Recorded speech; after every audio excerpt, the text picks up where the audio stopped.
media gambar di samping, ya. Nah, di situ kalau kita membaca Al-Quran, kemudian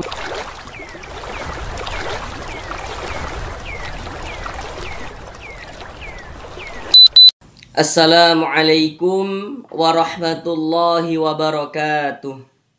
Apakah Bapak dan Ibu, saudara semuanya masih belum lancar di dalam membaca Al-Quran, masih terbata-bata dalam membaca Al-Quran, kemudian masih belum memahami ilmu tajwid? Mari belajar mengaji Al-Quran bersama kami.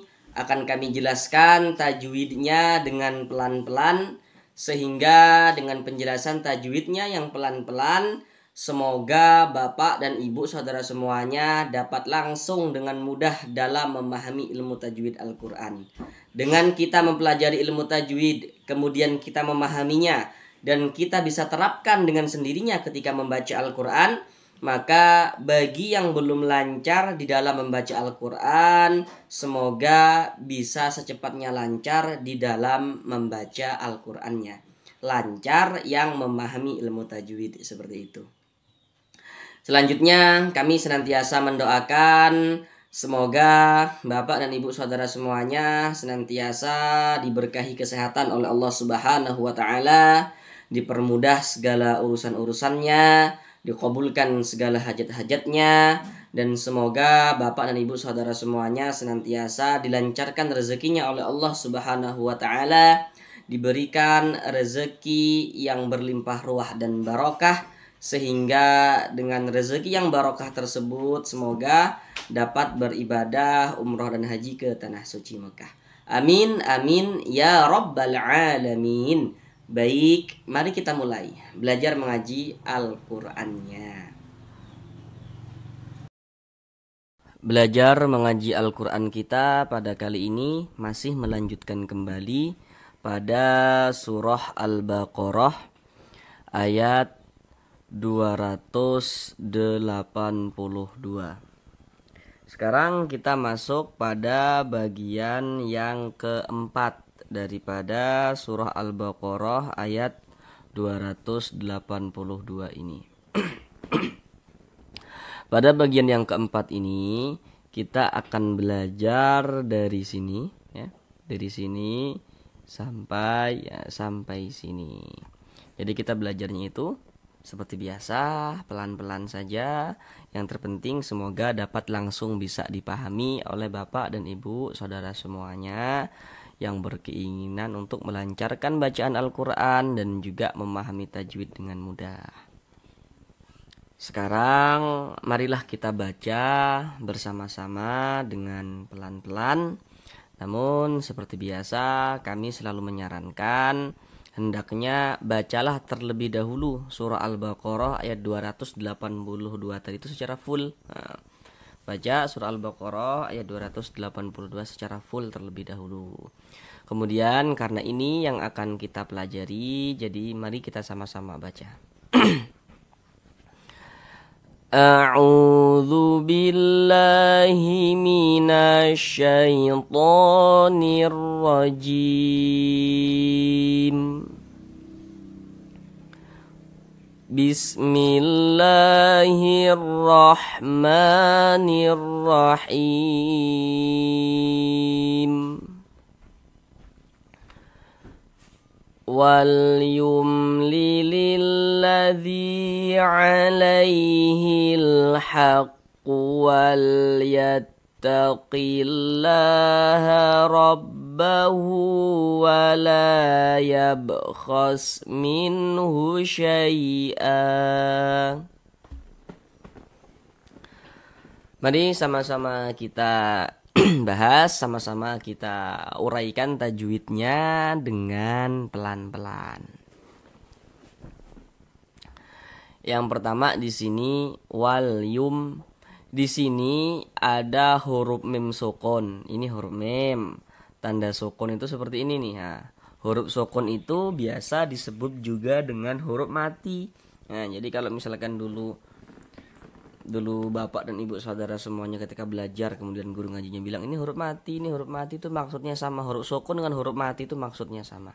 Nah, tanda sukun atau tanda mati itu seperti ini. Nah, mim sukun setelah huruf mim adalah huruf lam. Nah, kalau setelahnya berarti yang berposisi sebelah kiri. Nah, ini huruf mim. Nah, sebelah kiri huruf mim mana? Berarti ini. Nah, ini. Nah, kalau yang sebelahnya berarti kalau yang setelahnya berarti yang di sebelah sini. Nah, itu setelahnya. Nah, ini makanya ini mim sukun setelahnya huruf lam nih. Nah, atau mim sukun yang bertemu dengan huruf lam. Perhatikan media gambar di samping. Hukum mim sukun itu ada 3. Nah, perhatikan yang di nomor 3. Nah, di situ kan ada bacaannya tuh.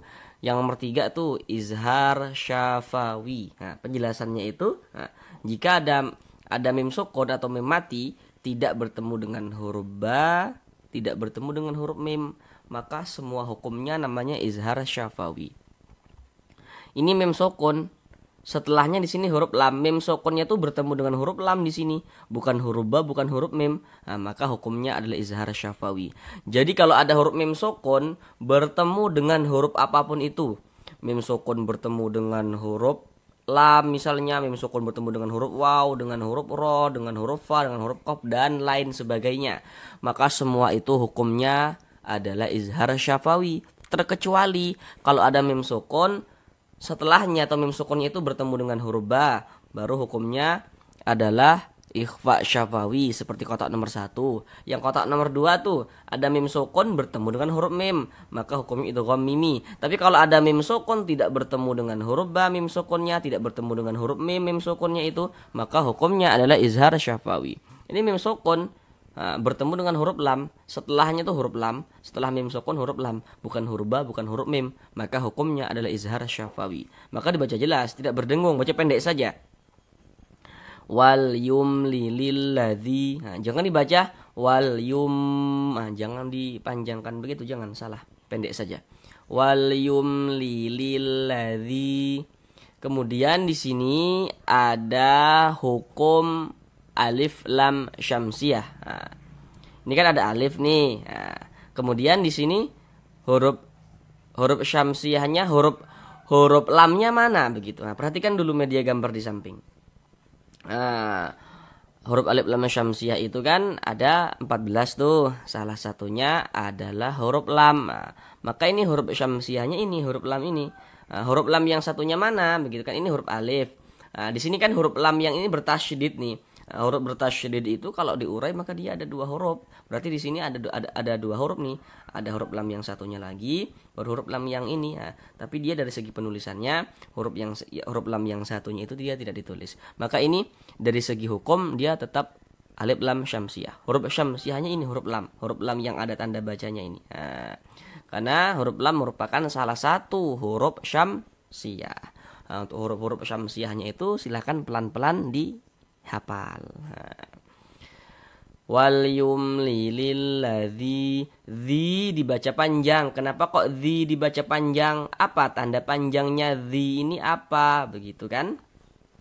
Nah, sekarang silakan saudara perhatikan rumus 1 yang warna hitam. Rumus 1 warna hitam. Nah, pada media gambar rumus 1 warna hitam, di situ kan ada huruf ya, ada tanda sukun, sebelumnya ada harokat kasroh gitu ya. Nah, perhatikan penjelasannya di sini. Nah, jadi kalau kita mengaji Al-Qur'an, membaca Al-Qur'an kita, apabila bertemu dengan huruf ya sukun, ini huruf ya, ini tanda sukun tuh seperti ini. Nah, sebelum huruf ya sukun, sebelum huruf ya ini tadi huruf apa? Sebelum huruf ya, berarti ini. Tapi yang kita perhatikan adalah harokatnya atau tanda bacanya. Kalau ada huruf ya, ada tanda sukun. Sebelum ya sukun ada ini, ada harokat kasroh. Baris 1 di bawah huruf itu namanya harokat kasroh atau baris kasroh. Ada huruf ya, ada tanda sukun. Sebelum huruf ya sukun ada harokat kasroh, maka huruf yang memiliki harokat kasroh ini dibaca panjang. Ada huruf ya, ada tanda sukun. Sebelum huruf ya sukun ini ada huruf yang memiliki harokat kasroh, maka huruf yang memiliki harokat kasroh ini baca panjang. Sehingga dzi kita baca panjang. Mad tabi'i panjang 2 harokat. 2 harokat untuk mempermudah kita dalam belajar, kira-kira sepanjang 2 ketukan. 1, 2. ketukan itu hanya sarana untuk mempermudah kita dalam belajar. Ketukannya pun tergantung dengan tempo bacaan kita. Wal yumlilil ladzi alaihil. Di sini ada huruf ya sukun. Nah, ini huruf ya, ini tanda sukun. Nah, sebelum huruf ya sukun di sini harokat fathah. Baris satu di atas huruf ini namanya harokat fathah atau tanda baca fathah. Nah, silahkan saudara perhatikan media gambar di samping. Di situ huruf lin itu ada 2. Huruf lin itu ada 2. Perhatikan yang di kotak nomor 2. Nah, jadi kalau ada huruf ya sukun, ada huruf ya, ada tanda sukun. Sebelum ya sukun ada ini, ada harokat fathah. Huruf ya sukun, huruf ya, ini tanda sukun. Nah, huruf ya sukun yang sebelumnya itu ada harokat fathah. Nah, berarti huruf ya sukunnya adalah huruf lin. Seperti media gambar di samping yang di kotak nomor 2. Nah, huruf lin kita baca lunak ya, mudah, tidak memberatkan lisan. Kita baca alaihil. Tapi berhati-hati ketika mengucapkan huruf lin yang terjadi pada huruf ya sukun. Jangan sampai condong ke huruf e. Jangan dibaca alai. Nah, jangan. Nah, kita baca lunak saja alai. Jangan dibaca alai. Sering juga kita jumpai itu kan, karena mungkin tidak memahami hukum tajwid begitu ya. Atau mungkin karena kebiasaan tidak memperhatikan begitu, sehingga huruf linnya itu condong ke huruf e, dibaca alaihi alai. Nah, itu salah. Nah, kita baca alaihil. Nah, lunak saja alaihil, seperti itu. Kemudian di sini ada alif lam bertemu dia dengan huruf h, atau alif lam setelahnya adalah huruf h. Nah, perhatikan media gambar di samping ya. Nah, di situ huruf alif lam qamariyah ada 14. Setiap huruf alif lam, kemudian setelah huruf alif lam itu jika bertemu dengan salah satu daripada 14 huruf yang di samping itu, maka hukumnya adalah alif lam qamariyah. Nah, ini kan alif. Nah, ini lam, alif lam. Setelah alif lam di sini adalah huruf h. Nah, sedangkan huruf H, silakan saudara perhatikan gambar di samping. Sedangkan huruf H itu termasuk salah satu huruf qamariyah. Maka ini alif lam bertemu dengan huruf H, hukumnya adalah alif lam qamariyah. Kalau alif lam qamariyah, huruf lamnya itu dia dibaca jelas, dibaca izhar. Ada tanda bacanya huruf lamnya nih. Nah, makanya alif lam qamariyah disebut juga dengan izhar qamariyah. Alaihil haq wal yattaqillah. Kemudian di sini ada lafaz Allah. Ini kita baca yattaqillah. Jangan dibaca yattaqillah, jangan. Tapi kita baca yattaqillah, kita tipiskan. Kenapa begitu? Kalau kita membaca Al-Qur'an, kemudian kita bertemu dengan lafaz Allah. Nah, ini ada lafaz Allah. Sebelum lafaz Allah itu ada ini, ada tanda baca kasroh, baris satu di bawah huruf, tanda baca kasroh namanya, atau harokat kasroh. Kalau ada lafaz Allah sebelumnya ada harokat kasroh nih ya, ada tanda baca kasroh, maka lafaz Allahnya dibaca tipis, dibaca tarkik. Jadi huruf lam yang di tengah nih, huruf lam jalalah namanya. Nah, huruf lam jalalahnya itu kita baca tipis, sehingga kita baca tarkik. Kita baca yattaqillah, jangan dibaca yattaqillah, jangan. Nah, jadi perlu untuk diingat itu ya. Kalau kita membaca Al-Quran bertemu lafaz Allah, sebelum lafaz Allah ada harokat kasrah, maka lafaz Allahnya dibaca tipis. Nah, yattaqillah, seperti itu. Kemudian di sini ada alif lam. Nah, ini alif, ini lam. Bertemu dia dengan huruf lam. Pokoknya setiap bertemu alif lam, perhatikan huruf setelahnya itu huruf apa. Terjadi hukum tajwid ya, begitu. Kalau tidak alif lam qamariyah ya alif lam syamsiyah, antara dua itu. Ini alif, ini lam. Alif lamnya bertemu dengan huruf lam yang di sini. Nah, alif lamnya bertemu dengan huruf lam. Nah, perhatikan media gambar di samping.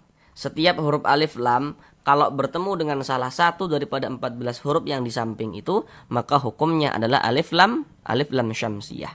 Huruf lam ini kan termasuk salah satu huruf syamsiyah nih. Maka alif lam bertemu dengan huruf lam. Dikarenakan huruf lam huruf syamsiyah, maka hukumnya adalah alif lam syamsiyah. Sama kayak yang di atas tadi itu. Nah, bedanya yang di atas tadi itu huruf lam yang satunya itu dia tidak ditulis. Kalau ini kan ditulis nih. Ini huruf lamnya nih. Nah. Maka cara membacanya alif lam syamsiyah itu dibaca idgham. Makanya alif lam syamsiyah itu disebut juga dengan idgham syamsiyah. Nah, ini kita baca yattaqillah qillah seperti itu. Jadi cara membacanya itu dia dibaca idgham. Jadi dari qi langsung masuk ke huruf lam yang ada tanda bacanya ini. Nah, wal yattaqillah. Kalau misalkan mungkin saudara masih kesusahan dalam menghafal huruf-hurufnya itu begitu ya. Nah, perhatikan perbedaannya antara syamsiyah dan qamariyah.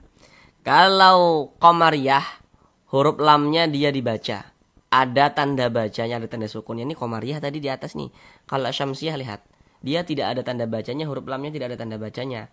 Nah, nggak ada kan tanda bacanya, ini huruf alif, ini huruf lam. Nggak ada tanda bacanya huruf lamnya nih.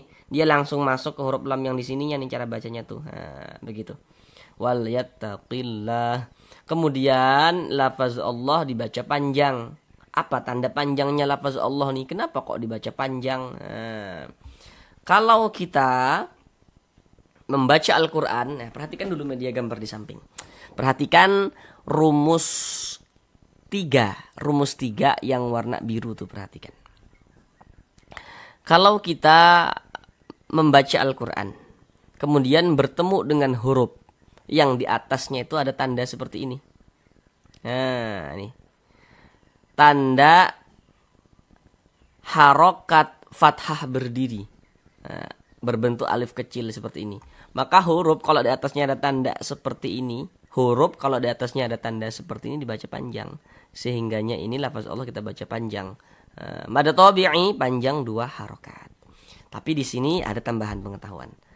Kalau misalkan saudara membaca Al-Quran Madinah, ya, cari itu di internet banyak tuh Al-Quran Madinah. Atau misalkan ketika nanti saudara di luar negeri atau umroh dan haji membuka Al-Quran di sana gitu ya. Ketika membaca Al-Quran, di atas lafaz Allahnya tidak ada tanda seperti ini. Tanda yang mengisyaratkan lafaz Allah dibaca panjang itu tidak ada, tapi lafaz Allah harus tetap dibaca panjang. Karena biasanya kalau Al-Quran Madinah itu di atas lafaz Allahnya itu tidak ada tanda alif kecil seperti ini, tapi lafaz Allah harus tetap dibaca panjang seperti itu. Itu tambahan pengetahuan saja. Ini mad tabi'i panjang 2 harokat. Wal yattaqillaha rabbahu. Huruf ra kalau dia memiliki harokat fathah, ini huruf ra nih ada harokat fathah nih. Baris 1 di atas huruf harokat fathah atau tanda baca fathah, maka huruf ra dibaca tabkhim, baca tebal, sehingga pangkalisan kita naik terangkat ke atas ketika kita mengucapkannya, tebal kan. Wal yattaqillaha rabbahu. Kemudian hu dibaca panjang. Kenapa kok hu dibaca panjang? Apa tanda panjangnya hu?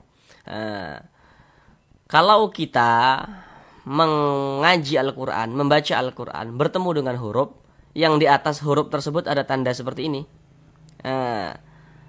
Ada tanda harokat dhammah terbalik, ada tanda baca dhammah terbalik. Tanda baca dhammah atau harokat dhammah itu kan bentuknya seperti ini ya, seperti ini. Nah, seperti ini. Tapi kalau tanda baca dhammah itu bentuknya terbalik seperti ini, huruf kalau di atasnya ada tanda seperti ini, nah, maka huruf tersebut dibaca panjang.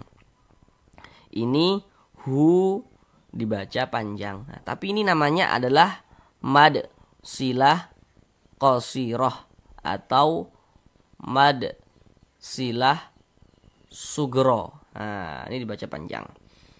Karena ini ada huruf ha dhamir yang diapit oleh 2 huruf yang berharokat atau 2 huruf yang hidup seperti itu. Ini panjangnya sama dengan mad tabi'i, panjangnya sama, dibaca 2 harokat. Mad silah qasirah. Tapi mad silah qasirah itu berlaku, tanda panjangnya ini berlaku ketika kita wasolkan saja. Nah, misalnya kita wasulkan nih, kita teruskan, kita sambung bacanya. Wal yattaqillaha rabbahu wala berlaku tanda panjangnya. Tapi kalau misalkan kita berwakaf, kita berhenti tepat di mad silah qasirah ini, maka dia tidak berlaku tanda panjangnya. Nah, misalkan kita berhenti tepat di sini.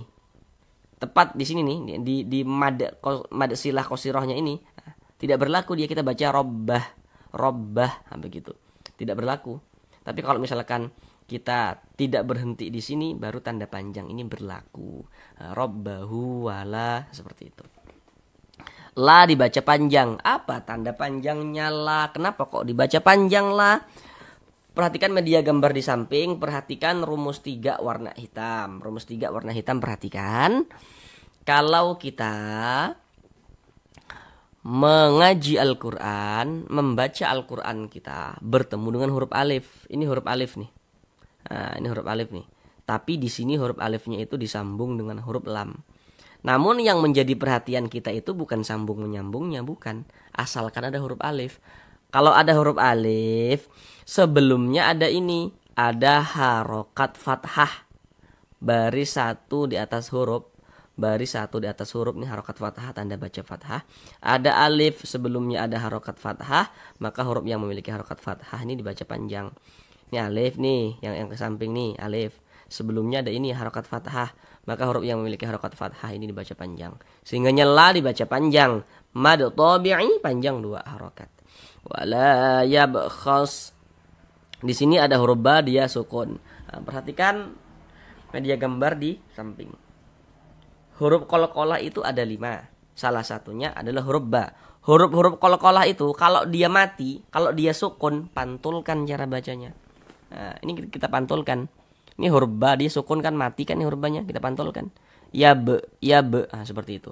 Dan ini masuk kepada qalqalah kecil, qalqalah sughra. Karena dia berada di tengah kalimat, atau karena dia berada di tengah bacaan. Nah, beda ceritanya kalau misalkan kita itu misalkan membaca Al-Quran, kemudian kita itu berhenti, berwakaf tepat di huruf qalqalah, maka itu qalqalah kubra. Sedangkan ini kan dia berada di tengah bacaan kita tidak berhenti di huruf ba.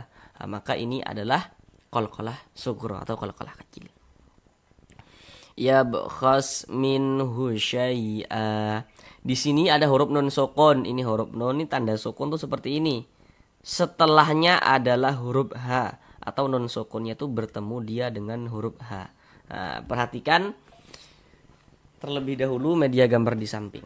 Setiap kita membaca Al-Quran, nah ingat ya kalimatnya itu setiap kita membaca Al-Quran, apabila bertemu dengan huruf nun sukun atau bertemu dengan salah satu tanda baca tanwin. Tanda baca tanwin itu bentuknya ada 3. Yang nomor 1 baris 2 tapi letaknya dia di atas huruf, namanya adalah fathatain. Yang nomor 2 baris 2 tapi dia di bawah huruf, namanya kasrotain. Yang nomor 3 itu namanya dhammatain.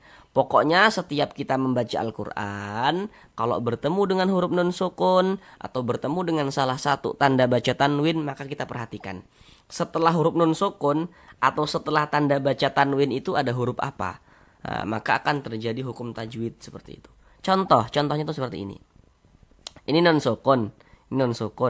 Setelah huruf nun sukun di sini adalah huruf H. Huruf H ini huruf apa? Harus kita ketahui supaya kita bisa menentukan hukum tajwidnya. Perhatikan media gambar di samping. Huruf H termasuk salah satu huruf izhar halqi. Jadi kalau ada huruf nun sukun atau tanwin kemudian bertemu dengan salah satu daripada 6 huruf yang di samping itu, maka hukumnya adalah izhar halqi.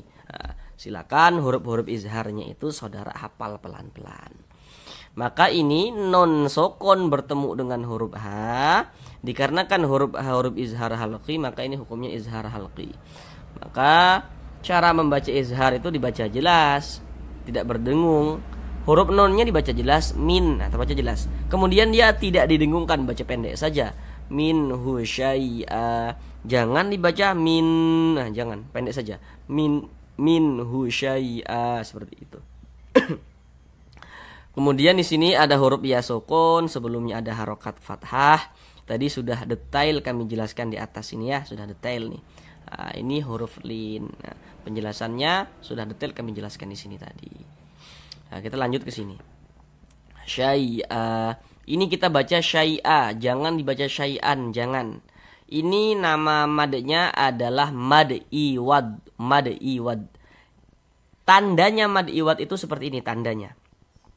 Kalau kita membaca Al-Quran, kemudian kita bertemu dengan huruf alif nih, ini huruf alif ya, ada huruf alif ya, tandanya mad iwad nih, ada huruf alif.